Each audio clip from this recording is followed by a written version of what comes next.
بسم اللہ الرحمن الرحیم الحمد للہ رب العالمین والعاقبۃ للمتقین الصلاۃ والسلام علی سید المرسلین اما بعد فاعوذ باللہ من الشیطان الرجیم بسم اللہ الرحمن الرحیم۔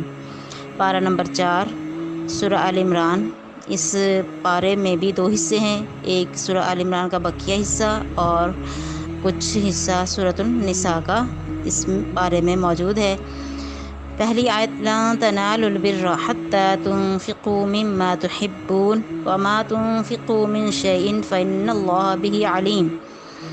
آیت کریمہ میں اللہ رب العزت نے خرچ کی فضیلت بیان فرمائی کہ اللہ تعالیٰ جو تم خرچ کرتا ہے اس کو جانتا ہے، اور یہ کہ خرچ وہی اللہ کی بارگاہ میں مقبول ہے اور پسندیدہ ہے کہ جو اپنی پیاری چیز راہ خدا میں دے، ردی چیز اور بیکار چیز اللہ کی راہ میں خرچ نہ کرے۔ حدیث مبارکہ میں صدقہ کی فضیلت پر ہمارے آقا صلی اللہ علیہ وسلم نے ارشاد فرمایا کہ صدقہ برائی کے 70 دروازوں کو بند کر دیتا ہے، اور مسلمان کا صدقہ اس کی عمر میں اضافہ کرتا ہے اور بری موت سے دور کر دیتا ہے۔ اس بارے میں آیت نمبر 96 ان اول بیت وضع للناس للذی ببکۃ مبارکا وہدی للعالمین۔ رب تعالیٰ فرماتا ہے کہ بے شک پہلا گھر جو بنایا گیا لوگوں کے واسطے یہ وہ ہے جو مکہ مکرمہ میں، اور یہ برکت والا ہے اور سارے جہان کا رہنما ہے۔ اس میں روشن نشانی ہے، مقام ابراہیم ہے۔ جو اس میں داخل ہوا وہ امن و امان میں آیا، اور بے شک لوگوں پر اللہ کی طرف سے حج اس پر فرض ہے کہ جو اس تک چل سکے، اور جو منکر ہو تو اللہ سارے جہان سے بے پرواہ ہے۔ ارکان اسلام میں سے 5واں اہم رکن جو ادا کیا جاتا ہے وہ بیت اللہ یعنی خانہ کعبہ میں، اور جو دیگر اس میں شاعر اللہ ہیں، مخصوص مقامات پر مخصوص دنوں میں مخصوص اعمال سر انجام دینا حج کہلاتا ہے، اور حج صاحب استطاعت پر فرض ہے۔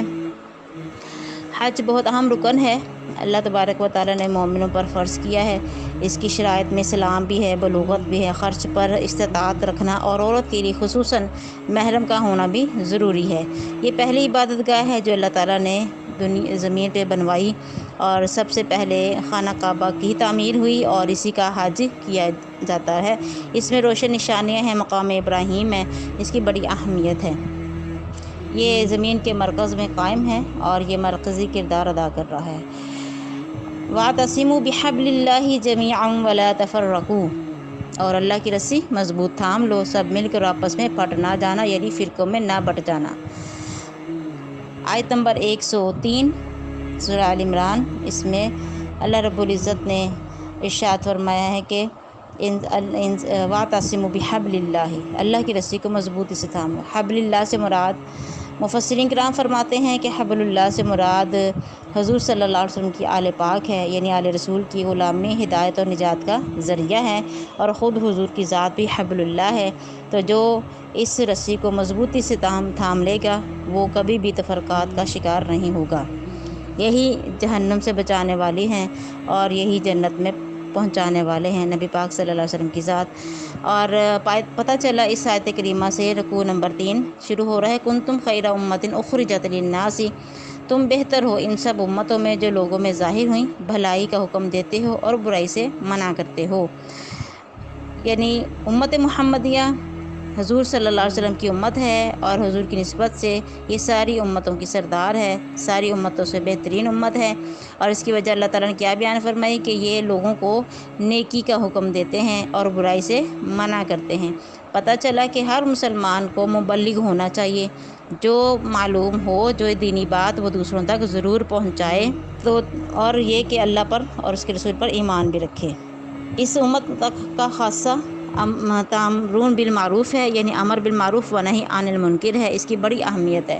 اسی بارے میں اللہ تبارک و تعالیٰ سورہ آل عمران میں آیت نمبر 164 میں ارشاد فرمایا، لقد من اللہ علی المؤمنین اذ بعث فیہم رسولا، تحقیق احسان فرمایا اللہ نے مومنوں پر، کب؟ اذ بعث فیہم رسولا، جب بھیجا ان میں شان والا رسول۔ سبحان اللہ۔ اس سے پتہ چلا کہ نبی پاک صلی اللہ علیہ وسلم کا دنیا میں تشریف لانا یہ مومنوں پر اللہ کا بہت بڑا احسان ہے۔ سبحان اللہ۔ تو میلاد مصطفیٰ صلی اللہ علیہ وسلم کا ذکر کرنا یہ سنت الہیہ ہے۔ آیت نمبر 185، موت برحق ہے۔ رب فرماتا ہے کل نفس ذائقۃ الموت ثم الینا ترجعون، ہر ایک نفس نے موت کا ذائقہ چکھنا ہے، موت چکھنی ہے، موت برحق ہے، آ کر رہے گی۔ لیکن اسی پارے میں ایک آیت نمبر ہے 169 آل عمران کہ موت میں بھی فرق ہے، کچھ لوگوں کو موت آئے گی لیکن وہ مر کے بھی زندہ ہیں، جیسا کہ شہداء۔ خود قرآن فرماتا ہے وَلَا تَحْسَبَنَّ الَّذِينَ قُتِلُوا فِي سَبِيلِ اللَّهِ أَمْوَاتًا، اور نہ تم گمان کرو ان کے بارے میں کہ جو شہید کیے جائیں، قتل کیے جائیں اللہ کے راستے میں، انہیں مردہ نہ کرو، ان کو مردہ نہ کہو، نہیں بلکہ ان کو مردہ گمان بھی نہ کرو، یعنی گمان میں بھی یہ نہ ہو کہ وہ مرے ہوئے ہیں بلکہ وہ زندہ ہیں اور اللہ کی بارگاہ میں ان کو روزی دی جاتی ہے۔ سبحان اللہ، پتہ چلا کہ کچھ اولیاء اللہ، کچھ ایسے لوگ اللہ کے پیارے ہیں کہ جو مر کے بھی زندہ ہیں، اور اللہ رب العزت ان کو فرماتا ہے کہ تم ان کو مردہ نہ کہو بلکہ یہ زندہ ہیں۔ اور فرحین، بلکہ فرماتا بل احیاء عند ربہم یرزقون، بلکہ وہ اپنے رب کے ہاں زندہ ہے، روزی پاتے ہیں۔ فرحین بما آتاہم اللہ من فضلہ، اور وہ خوش ہیں اس پر جو اللہ نے انہیں اپنے فضل سے دیا، یعنی وہ شہید ہو کے بھی خوشیاں منا رہے ہیں، اور اپنے پچھلوں کی جو ابھی ان سے نہ ملے کہ ان پر کچھ نہ اندیشہ ہے نہ کچھ خوف ہوگا، وہ خوشیاں مناتے ہیں اللہ کی نعمت اور فضل کی، اور یہ کہ اللہ ضائع نہیں کرتا اجر مسلمانوں کا۔ سبحان اللہ۔ آیت نمبر 172 الذین استجابوا للہ والرسول من بعد ما اصابہم القرح، جو اللہ اور رسول کے بلانے پر حاضر ہوئے بعد اس کے انہیں زخم پہنچ چکا تھا، ان کے نیکوکار اور پرہیزگاروں کے لیے بڑا ثواب ہے۔ سبحان اللہ۔ پتہ چلا کہ اللہ تبارک و تعالیٰ اپنے ان بندوں کو کتنی عزت عطا فرماتا ہے، کتنی شان عطا فرماتا ہے، جو اللہ کے راستے میں اپنے جان اور مال قربان کر دیتے ہیں اور فوراً حاضر ہو جاتے ہیں۔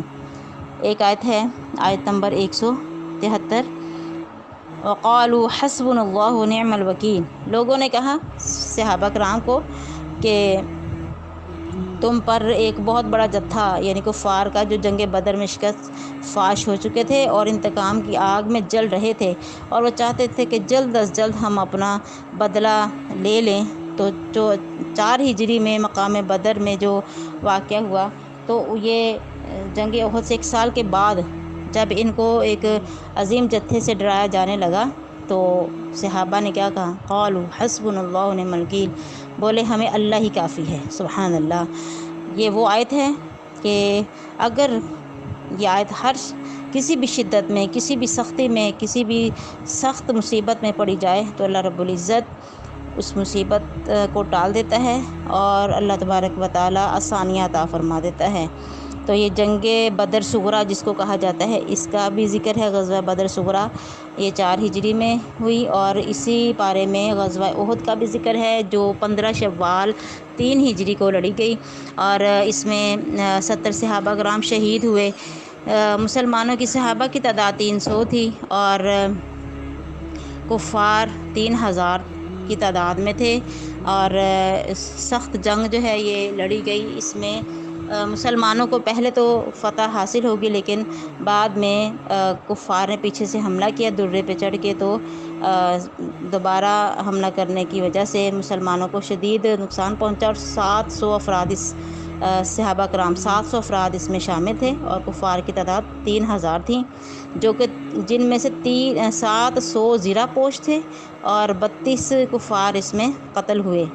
یہ عظیم داستان ہے جو صحابہ کرام کی جانثاری کے بارے میں بتا دیتی ہے۔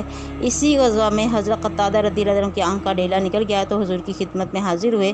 آپ صلی اللہ علیہ وسلم کے لعب دہن کا معجزہ ہوا کہ آپ نے لعب دہن لگا کے ڈیلے کو جب واپس اس مقام پہ رکھا تو آنکھ جو ہے وہ پہلے سے بھی زیادہ تیز ہو گئی اور ذرا بھی درد اس میں نہ رہی۔ سبحان اللہ۔